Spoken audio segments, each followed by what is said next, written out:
Le testament Juda, le quatrième fils Jacob L accent aigu chapitre une copie des paroles de Juda. Ce qu'il dit à ses fils avant de mourir. Ils s'assemblèrent donc et vinrent vers lui, et il leur dit, « Mes fils, écoutez votre père Juda. Je suis le quatrième fils né de mon père Jacob, et ma mère Léa m'a appelé du nom de Juda, en disant, « Je rends grâce à l'Éternel, de ce qu'il m'a donné aussi un quatrième fils. J'ai été prompt dans ma jeunesse, et j'ai obéi à mon père en toutes choses, et j'ai honoré ma mère et la sœur de ma mère. Et il arriva, lorsque je fus devenu homme, que mon père me bénit, en disant, « Tu seras roi et tu réussiras à tous égards. » Chapitre 2 L'Éternel m'a fait grâce dans toutes mes œuvres, tant dans les champs que dans la maison. Je sais que j'ai couru après une biche, que je l'ai attrapée, que j'ai préparé de la viande pour mon père, et qu'il en a mangé. Je chassais les chevreuils à la chasse, et je poursuivais tous ceux qui étaient dans les plaines. J'ai poursuivi une jument sauvage, je l'ai attrapée et je l'ai domptée. J'ai tué un lion et j'ai arraché un chevreau de sa gueule. J'ai pris un ours par la patte, je l'ai précipité du haut de la falaise, et il a été écrasé. J'ai dépassé le sanglier, je l'ai saisi dans sa course et je l'ai déchiré. Un léopard d'Hébron a sauté sur mon chien. Je l'ai saisi par la queue et je l'ai jeté sur les rochers, et il s'est brisé en deux. J'ai trouvé un buffle sauvage qui paissait dans les champs, je l'ai saisi par les cornes, je l'ai fait tournoyer et je l'ai étourdi. Je l'ai jeté loin de moi et je l'ai tué. Chapitre 3 Les deux rois des Cananéens, revêtus de leurs armes, marchèrent contre nos troupeaux, avec un peuple nombreux. Je me jetai seul sur le roi de Hatsor, je le frappai aux jambières, je le traînai par terre et je le tuai. L'autre roi, le roi de Tapua, était assis sur son cheval. Je le tuai et je dispersai tout son peuple. Je trouvai le roi Accor, un homme de haute taille, qui lançait des javelots devant et derrière lui, assis sur son cheval. Je pris une pierre de 60 livres, je la lançai, j'atteignis son cheval et le tuai. Je combattis avec lui pendant 2 heures, je fendis son bouclier en deux, je lui coupai les pieds et je le tuai. Comme je lui ôtais sa cuirasse, voici que 9 hommes de sa troupe se battaient contre moi. J'enroulai mon vêtement sur ma main, et je levai la main vers lui. Et Jacob, mon père, tua Bélessat, roi de tous les rois, un géant de 12 coudées de haut. Et la terreur s'empara d'eux, et ils cessèrent de nous faire la guerre. Ainsi mon père était sans inquiétude dans les guerres quand j'étais avec mes frères. Car il avait vu dans une vision qui me concernait qu'un messager puissant me suivait partout, afin que je ne sois pas vaincu. Chapitre 4 Au midi, une guerre plus grande que celle de Sichem nous frappa. Je me rangeai en bataille avec mes frères, je poursuivis 1000 hommes et j'en tuai 200, ainsi que 4 rois. Je montai sur la muraille et tuai 4 hommes vaillants. Nous nous emparâmes de Hatsor et nous emportâmes tout le butin. Chapitre 5 Le lendemain, nous partîmes pour Arétan, ville forte, fortifiée et inaccessible, qui nous menaçait de mort. Gad et moi, nous nous dirigions vers l'orient de la ville, Ruben et Lévi vers l'occident. Ceux qui étaient sur la muraille, croyant que nous étions seuls, furent attirés contre nous. Mes frères escaladèrent alors en cachette la muraille des 2 côtés, avec des pieux, et entrèrent dans la ville sans que les hommes s'en aperçoivent. Nous la prîmes au fil de l'épée. Quant à ceux qui s'étaient réfugiés dans la tour, nous y mîmes le feu, et nous la prîmes, ainsi qu'eux. Comme nous partions, les gens de Tapua s'attaquèrent à notre butin, le livrèrent à nos fils et nous les combattîmes jusqu'à Tapua. Nous les tuâmes, brûlâmes leur ville et emportâmes tout ce qu'elle contenait. Chapitre 6 J'étais près des eaux de Kozéba, et les hommes de Jobel sont venus à notre rencontre pour nous attaquer. Nous les avons combattus et nous les avons battus, nous avons tué ceux qui étaient venus de Silo et nous ne leur avons pas laissé la force de venir nous attaquer. Le 5e jour, les hommes de Makir sont venus sur nous pour nous emparer de notre butin. Nous les avons attaqués et nous les avons vaincus dans un combat acharné, car il y avait parmi eux une armée d'hommes vaillants. Nous les avons tués avant qu'ils aient monté la montée. Lorsque nous sommes arrivés à leur ville, leurs femmes ont roulé des pierres sur nous du haut de la colline sur laquelle était située la ville. Siméon et moi, nous nous sommes cachés derrière la ville. Nous nous sommes emparés des hauteurs et nous avons aussi détruit cette ville. Chapitre 7 Le lendemain, on nous annonça que le roi de la ville de Gash marchait contre nous avec une armée nombreuse. Dan et moi, nous nous prîmes pour des Amoréens. et nous entrâmes dans leur ville en alliés. Nos frères arrivèrent au plus profond de la nuit, et nous leur ouvrîmes les portes, et nous détruisîmes tous les hommes et leurs biens, et nous pillâmes tout ce qui leur appartenait, et nous abattîmes leurs 3 murs. Nous nous approchâmes de Tamna, où se trouvaient tous les biens des rois ennemis. Alors, insulté par eux, je me mis en colère, et je me précipitai sur eux jusqu'au sommet, et ils me lançaient des pierres et des flèches. Si mon frère Dan ne m'avait pas secouru, il m'aurait tué. Nous marchâmes donc sur eux avec colère, et ils prirent tous la fuite. Ils passèrent par un autre chemin, et ils prièrent mon père, qui fit la paix avec eux. Nous ne leur avons fait aucun mal, ils nous sont devenus tributaires et nous leur avons rendu leur butin. J'ai bâti Tamna, et mon père a bâti Pabaël. J'avais 20 ans lorsque cette guerre eut lieu, et les Cananéens me craignaient, moi et mes frères. Chapitre 8. J'avais beaucoup de bétail, et j'avais pour chef des bergers Hiram, l'Adulamite. Je me rendis auprès de lui et je vis Parsaba, roi d'Adulam, qui nous parla et nous fit un festin. Et, dans mon ardeur, il me donna pour femme sa fille Bathshua. Elle m'enfanta Eher, Onan et Shéla. L'Éternel en frappa 2, car Shéla vécut, et vous êtes ses enfants.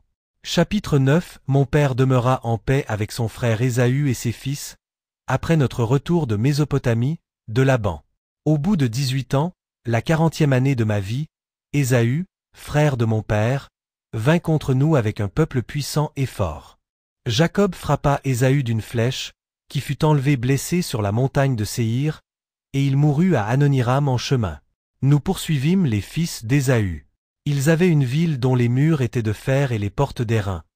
Nous ne pouvions y entrer, nous campâmes tout autour et l'assiégeâmes. Comme ils ne nous ouvraient pas pendant 20 jours, je dressai une échelle à la vue de tous, je montai avec mon bouclier sur la tête, et je soutins des assauts de pierre pesant plus de 3 talents. Et je tuai 4 de leurs vaillants hommes. Ruben et Gad tuèrent encore 6 hommes. Ils nous demandèrent la paix, et après avoir consulté notre père, nous les avons reçus comme tributaires.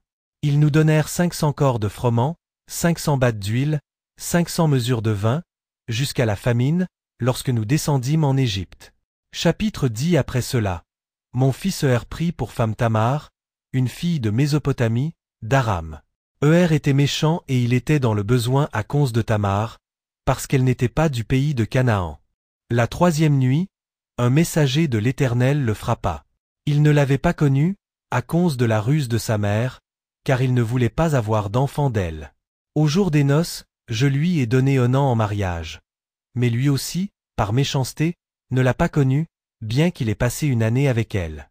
Je l'ai menacé, et il est allé vers elle, mais il a répandu la semence à terre, selon l'ordre de sa mère, et il est mort aussi par méchanceté.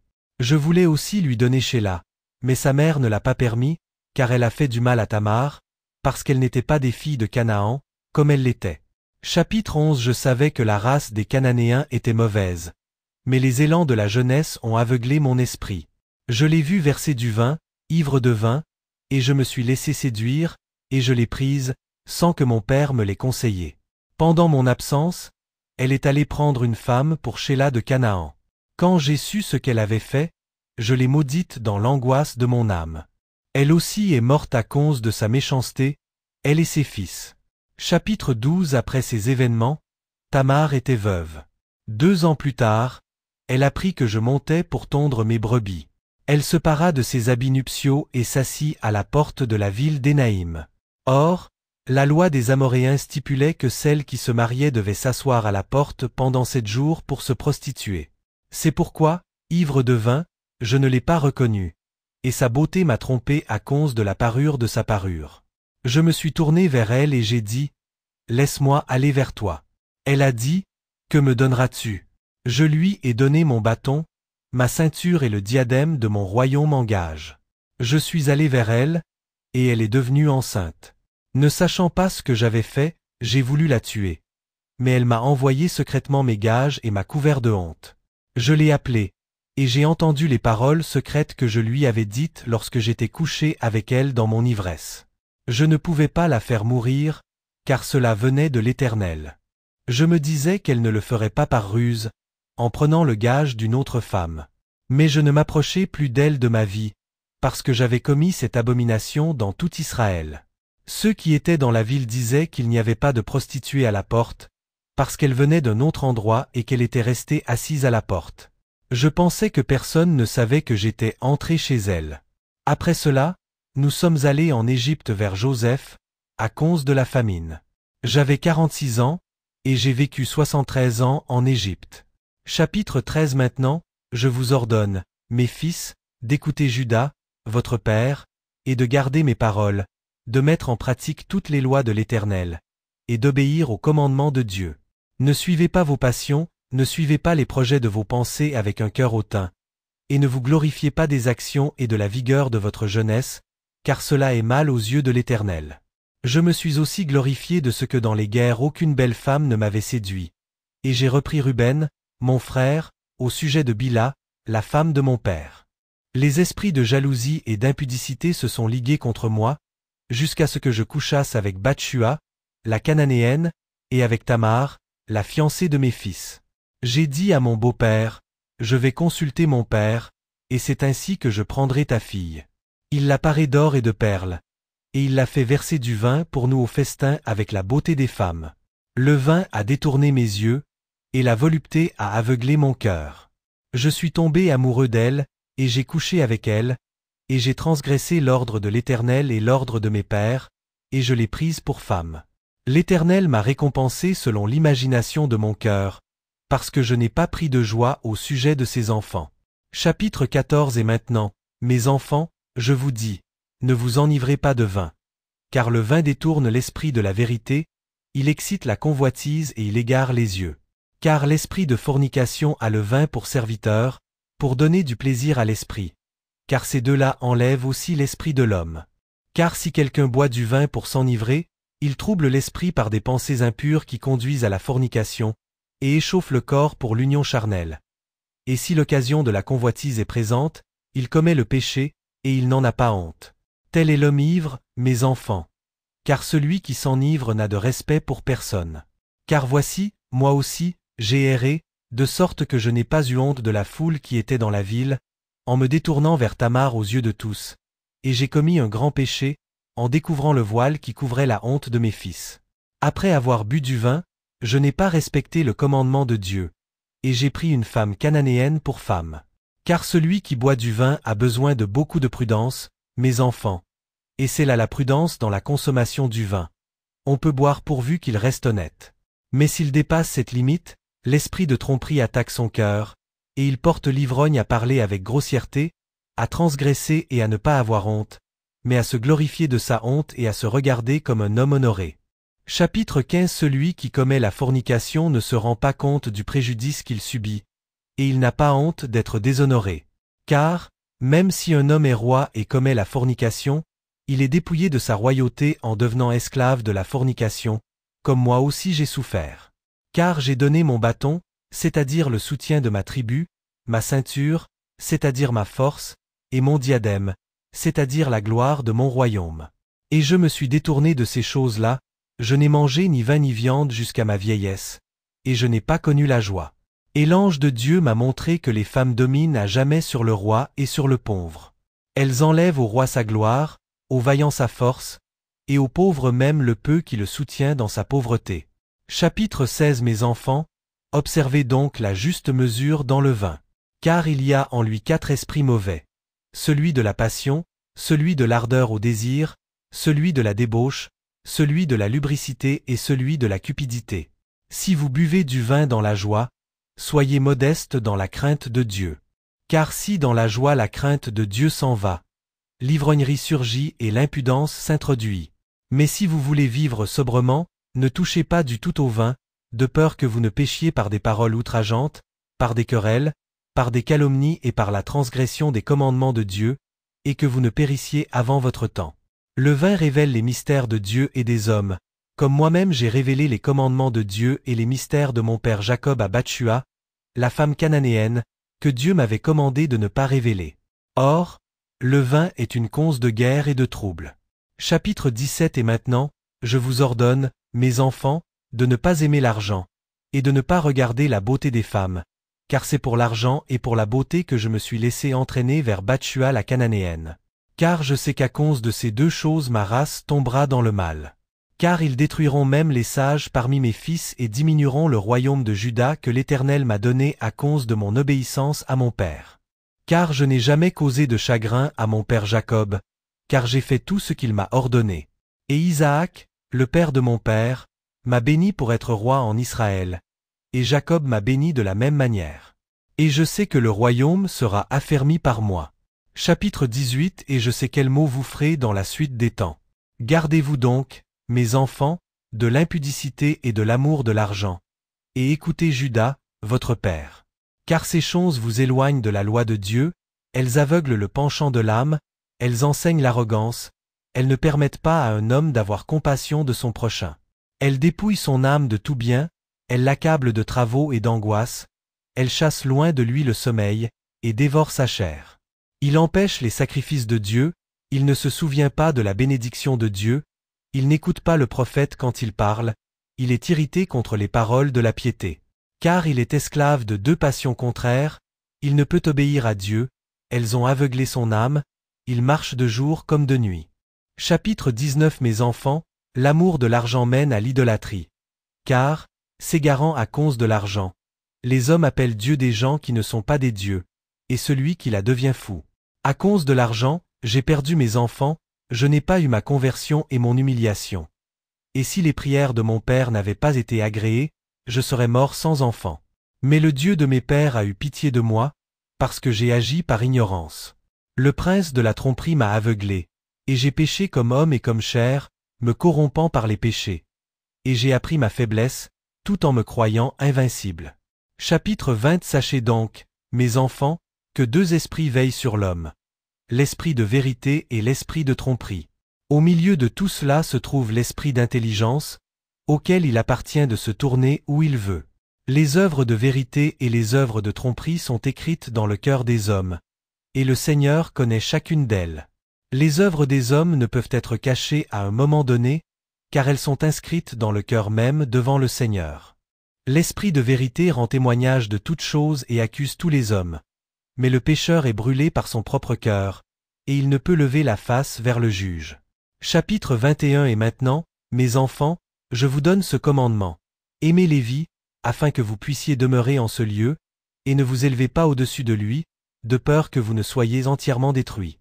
Car l'Éternel m'a donné le royaume et le sacerdoce, et il a placé le royaume au-dessous du sacerdoce. Il m'a donné les choses qui sont sur la terre et lui a donné les choses qui sont dans les cieux. Comme les cieux sont plus élevés que la terre, ainsi le sacerdoce de Dieu est plus élevé que le royaume terrestre, à moins que par le péché il ne s'éloigne de l'Éternel et ne se laisse dominer par le royaume terrestre. Car l'ange de l'Éternel m'a dit, l'Éternel l'a choisi plutôt que toi pour s'approcher de lui, pour manger de sa table et pour lui offrir les prémices des meilleurs aliments des enfants d'Israël. Mais toi, tu seras roi de Jacob. Et tu seras au milieu d'eux comme la mer. Car, comme sur la mer, juste et injuste sont ballottés, les uns emmenés en captivité, les autres s'enrichissant. Ainsi en sera-t-il de tous les hommes parmi vous. Les uns seront pauvres et emmenés en captivité, les autres s'enrichiront en pillant les biens d'autrui. Car les rois seront comme des monstres marins, ils engloutiront les hommes comme des poissons. Ils réduiront en esclavage les fils et les filles des hommes libres, ils pilleront les maisons, les champs, les troupeaux, l'argent. Et ils donneront injustement en pâture aux corbeaux et aux grues de la chair de plusieurs. Ils avanceront dans le mal, enflammés par la cupidité. Il y aura de faux prophètes semblables à des tempêtes, et ils persécuteront tous les justes. Chapitre 22. L'Éternel fera venir sur eux des divisions les uns contre les autres, et il y aura des guerres continuelles en Israël. Et mon royaume disparaîtra du milieu des hommes étrangers, jusqu'à ce que vienne le salut d'Israël, jusqu'à ce que apparaisse le Dieu de justice, pour que Jacob repose en paix. Il gardera pour toujours la force de mon royaume, car l'Éternel m'a juré avec serment qu'il ne détruirait pas pour toujours le royaume de ma postérité. Chapitre 23. Maintenant, mes enfants, je suis très triste à cause de vos infamies, de vos enchantements et de vos idolâtries que vous pratiquez contre le royaume, en suivant les évocateurs des esprits, les devins et les démons qui égarent. Vous ferez de vos filles des chanteuses et des prostituées, et vous vous mêlerez aux abominations des nations.